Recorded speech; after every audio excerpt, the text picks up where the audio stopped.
Olá, vou explicar como vai funcionar esse módulo. E antes de entrarmos no nosso tema de hoje, eu quero explicar para vocês como vai funcionar esse terceiro módulo. Nós vamos estudar 6 estratégias do inimigo e vamos trabalhar uma estratégia em cada vídeo. A nossa intenção não é ficar olhando para o inimigo ou dar mais importância a ele do que devemos. Muito pelo contrário. Quanto mais conhecemos a palavra de Deus, mais preparados ficamos para reconhecer aquilo que não vem de Deus, né? Então, em cada aula ou em cada vídeo, nós vamos conhecer uma estratégia, entender como ela pode aparecer na nossa vida e como pode afetar nossos relacionamentos e principalmente como a Bíblia nos ensina a nos posicionar diante dela.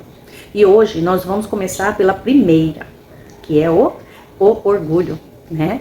Porque o orgulho foi uma das primeiras manifestações de exaltação contra Deus que encontramos nas Escrituras. E ele continua sendo uma estratégia muito perigosa, porque pode entrar na nossa vida de maneira silenciosa, né? Então, durante essas 6 aulas, eu quero que você não fique pensando, essa palavra é para fulano, faça diferente. Pergunte a você mesmo, Senhor, o que essa palavra quer tratar em mim? Né? Eu fiz muito isso. Porque o objetivo desse módulo não é simplesmente conhecer a estratégia do inimigo, é aprender a identificar as estratégias, não dar espaço para elas e permanecer firme em Deus. Então vamos caminhar juntas nessas 6 aulas, sempre olhando para a palavra e aprendendo como viver uma vida mais vigilante, mais madura e mais posicionada em Jesus. E hoje vamos começar pela primeira, o orgulho. Talvez você esteja pensando, mas Tati, orgulho é uma batalha espiritual? Sim, é uma batalha espiritual. E nós vamos entender isso através da palavra de Deus. Porque o orgulho pode entrar de uma maneira muito silenciosa na nossa vida. Às vezes, ele não aparece dizendo, oi, eu sou orgulhosa, né? Ele aparece de maneira muito sutil.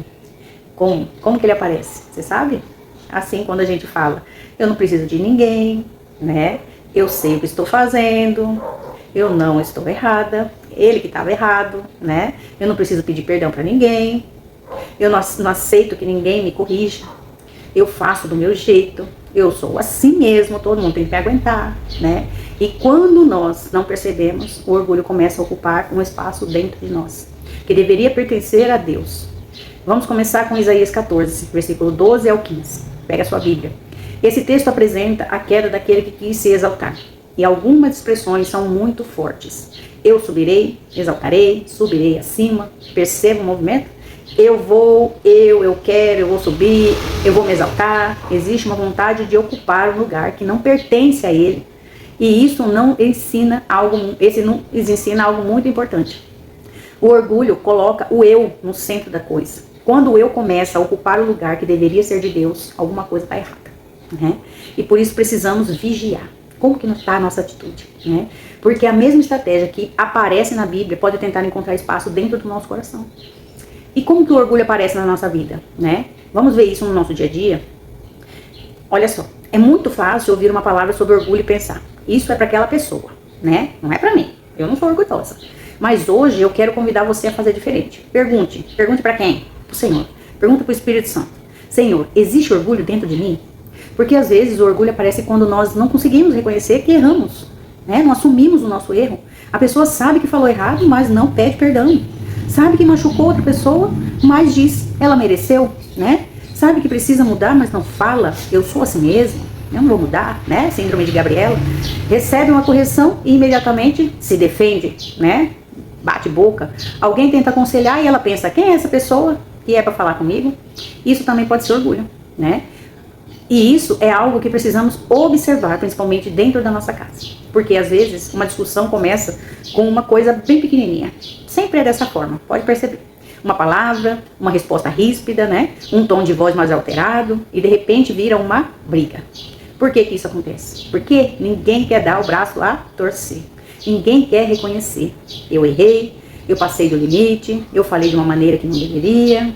E aí cada um começa a defender o próprio lado. Mas você começou, mas você fez primeiro. Eu só fiz porque você fez. E a situação cresce. Então precisamos aprender a parar e perguntar. O que está acontecendo dentro de mim? Porque talvez eu esteja tentando vencer uma discussão, mas perdendo a paz, né? Talvez eu esteja querendo provar que estou certa, mas ferindo um relacionamento.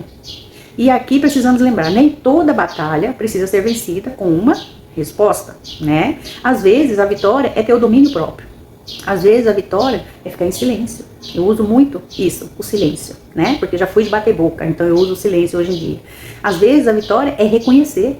Eu errei, né? E lá em Tiago 4, no versículo 6, diz o seguinte: Deus resiste aos soberbos, né? A quem tem orgulho, mas dá graça aos humildes. Essa palavra é muito séria, porque a Bíblia não está dizendo simplesmente não seja uma pessoa arrogante. Está mostrando algo muito mais profundo dentro de nós. Deus resiste ao soberbo, aos orgulhosos, né? Mas Ele dá graça a quem é humilde. E graça é justamente aquilo de que a gente precisa todos os dias da nossa vida, todos os minutos. Eu preciso de graça de Deus para reconhecer os meus erros. Preciso da graça para mudar a minha vida. Preciso de graça para perdoar alguém, né? Eu preciso da graça para controlar minha língua, preciso da graça para responder, para não responder, né, ríspida com alguém, né, ou seja, dar a outra moeda. Então eu preciso me colocar diante de Deus e dizer: Senhor, eu preciso de Ti, eu preciso do Senhor, né, e querer Ele. E aqui eu quero esclarecer uma coisa: ser humilde não significa ser fraca, tá? Não significa deixar todo mundo fazer o que quiser com você, ser um capacho, né? Não significa aceitar desrespeito, não significa colocar limites, né? Não colocar limites, não significa concordar com tudo e com todos. Humildade é reconhecer a nossa dependência de Deus, quanto precisamos dele. É ter um coração ensinável, eu amo essa palavra, ter um coração ensinável. É conseguir dizer: eu posso aprender, eu posso estar errada, eu preciso ouvir, eu preciso mudar, eu preciso de Deus. Uma pessoa humilde não é uma pessoa sem voz. É uma pessoa que sabe que a sua força não vem do orgulho, mas vem de Deus, né? Sujeitai-vos a Deus. E agora chegamos a um dos versículos mais conhecidos, de Tiago 4, versículo 7, né? É o que a Bíblia diz: sujeitai-vos, portanto, a Deus, mas resisti ao diabo e ele fugirá de vós. Olha que interessante, né? Nós estamos falando de batalha espiritual. E Tiago mostra o caminho, né? O que devemos fazer primeiro? Primeiro a gente tem que sujeitar ao Senhor, né? Depois a gente resistir ao diabo. Se a gente estiver sobre ele, embaixo dele, a gente vai conseguir resistir ao diabo. Isso é muito importante, porque às vezes nós queremos resistir ao inimigo, mas não queremos sujeitar o que Deus quer para a nossa vida. Queremos vencer a batalha, mas não queremos obedecer o que diz na tua palavra. Queremos autoridade espiritual, mas não queremos abrir mão do nosso orgulho. Queremos Deus, né? Queremos que Deus mude as pessoas, mas não queremos que Ele mude a nós mesmos. A primeira coisa começa em nós. Tudo começa em nós. E hoje precisamos entender, a batalha começa dentro de nós. Antes de apontar o dedo para o que está acontecendo fora, precisamos apontar e admitir, permitir que Deus domine o nosso coração. Ter um coração ensinável, né? Essa é uma palavra que eu quero que você guarde: coração ensinável. Você consegue receber uma correção? Você consegue ouvir alguém sem imediatamente se defender? Você consegue reconhecer que errou? Você consegue pedir perdão para alguém? Você consegue dizer: eu não sei, me ensina, eu preciso aprender? Isso é muito importante na nossa caminhada com Deus. Porque Deus trabalha em pessoas que estão dispostas a serem ensinadas, né? E talvez hoje Deus não esteja querendo mostrar o erro de outra pessoa para você. Talvez Ele esteja mostrando algo em você. E nós precisamos ter coragem para dizer: Senhor, pode tratar. Eis-me aqui, né? Um exemplo muito simples, olha só. Imagina que você está conversando com alguém dentro de casa e a pessoa fala alguma coisa que você não gostou. Aí você responde. Ela responde novamente. E você pensa: agora eu vou falar tudo que está entalado, né? E começa a falar. Fala do problema de hoje, fala do problema de ontem, fala de 5 anos atrás. E daqui a pouco você já está discutindo 10 assuntos diferentes ao mesmo tempo, né? Isso acontece, né? Quem nunca passou por isso, né? Mas naquele momento você poderia parar e dizer: eu não vou alimentar essa discussão. Talvez você precise conversar depois, com calma, né? Talvez precise estabelecer um limite. Talvez precise corrigir alguma coisa. Mas você não precisa fazer isso no calor da raiva, né? Eu aprendi isso. Eu era muito bateu, levou, né? Então hoje em dia eu sou mais tranquila. Surgiu uma discussão, eu me afasto, eu me calo, né? Eu aprendi na palavra. Porque domínio próprio também faz parte da nossa vida espiritual, né? O orgulho pode impedir a restauração. E isso conversa muito com tudo que estamos aprendendo nesse curso. Por quê? Pensa o seguinte: como Deus vai restaurar algo que eu não admito que está quebrado? Como Deus vai tratar uma ferida que eu não reconheço dentro de mim? Como que Deus vai corrigir um comportamento meu, né, se eu insisto em defender? O orgulho diz: eu não tenho nada para mudar, né? Aí a humildade fala: Senhor, mostra o que precisa ser tratado. Por isso que eu acredito, uma das maiores demonstrações de maturidade espiritual é conseguir dizer: eu preciso mudar e querer mudar. Isso não diminui você. Isso abre espaço para Deus trabalhar dentro de você, né? Resistiu ao diabo. ao inimigo, né? Tiago 4, versículo 7 diz assim: resistir ao diabo e ele fugirá de vós, mas perceba novamente, antes vem, sujeitai-vos a Deus. Então, quando eu reconheço que dependo de Deus, eu consigo resistir. Eu não preciso entrar em uma batalha tentando mostrar que eu sou forte. Eu preciso permanecer debaixo da autoridade de Deus. É Deus que me fortalece, é a palavra que me orienta, é a oração que me aproxima dele, é o Espírito Santo que me convence todos os dias, é a graça que me sustenta, né? Eu vou te dar umas dicas práticas para você identificar o orgulho. Olha só. Quando alguém te corrige, como que você reage? Você imediatamente se defende? Quando você percebe que errou, consegue pedir perdão? Você costuma dizer, eu sou assim mesmo. Você tem dificuldade de ouvir. Você precisa sempre ter a última palavra. Você fica incomodada quando alguém discorda de você? Olha só, são tantas perguntas, né, que temos que fazer para nós mesmos. Você consegue reconhecer tudo isso? Eu estava errada? Você consegue pedir ajuda? Você consegue aprender com alguém que sabe menos que você? Né? Você consegue abrir mão de ganhar uma discussão para preservar um relacionamento? Essas perguntas são importantes, né? Não para nos condenar, mas para nos examinar. Precisamos ter um tempo para nós e colocar isso tudo no papel, né? Para ver se a gente tem orgulho mesmo. Porque todo mundo tem um pouquinho, né? Porque o objetivo dessa aula não é fazer você olhar para alguém e dizer, olha aí, isso é orgulho, né? É fazer você olhar para dentro de você. Senhor, olha para mim, né? Aí como que eu combato esse orgulho?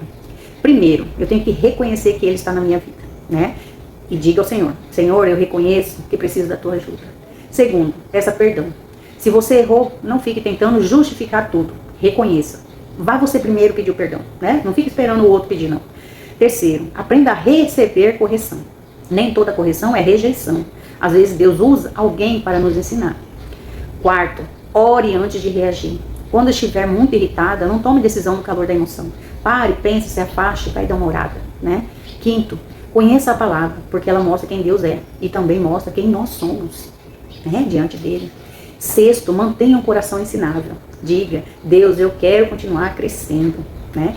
E Tiago continua falando, chegai-vos a Deus e ele se chegará a vós. Que promessa maravilhosa. Olha o caminho, sujeitar a Deus, resistir ao diabo e aproximar de Deus. E então Tiago termina dizendo, humilhai-vos na presença do Senhor e ele vos exaltará. Humilhe-se, humilhe-se, humilhe-se e Deus te exaltará, em nome de Jesus. Olha a diferença. O orgulho diz, eu vou me exaltar. A humildade diz, Deus, eu me coloco nas tuas mãos. O orgulho quer subir sozinho. A humildade espera Deus conduzir. Olha que fantástico, né? Maravilhoso isso. Conclusão. Então hoje nós aprendemos que uma das estratégias do inimigo é tratar para alimentar o orgulho, a exaltação do eu, a independência de Deus e a resistência à correção. Mas nós não precisamos viver dessa forma, né? Podemos escolher a humildade, podemos escolher a obediência, podemos escolher um coração ensinável. Podemos escolher pedir perdão, podemos escolher ouvir, podemos escolher buscar a Deus antes de reagir. E principalmente podemos escolher colocar Deus novamente no centro da nossa vida, todos os dias, tá? Talvez hoje você tenha percebido alguma área da sua vida em que o orgulho entrou. Não fica triste, não fique condenada, faça uma oração simples, tá?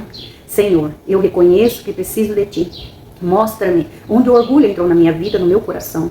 Ensina-me a receber correção. Ensina-me a pedir perdão. Ensina-me a ouvir. Tira de mim tudo aquilo que ocupa o lugar que pertence a Ti.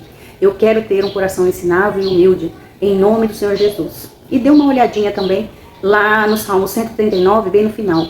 Senhor, tira de mim, né, aquilo que não pertence. Está com outras palavras. E eu quero terminar com Tiago 4,6. Deus resiste aos soberbos, mas dá graça aos humildes. Guarde isso. O orgulho diz, eu consigo sozinha. A humildade diz, Senhor, eu preciso de Ti. E quando reconhecemos que precisamos de Deus, abrimos espaço para Ele trabalhar em nós, tá? Na próxima aula, desculpa, vamos continuar conhecendo a estratégia do inimigo e aprendendo pela palavra, como permanecer firmes, tá? Deus abençoe você e lembre-se, a batalha não é vencida pelo tamanho da nossa força, mas pela nossa posição em Deus. Tenha um coração ensinável e fique com Deus.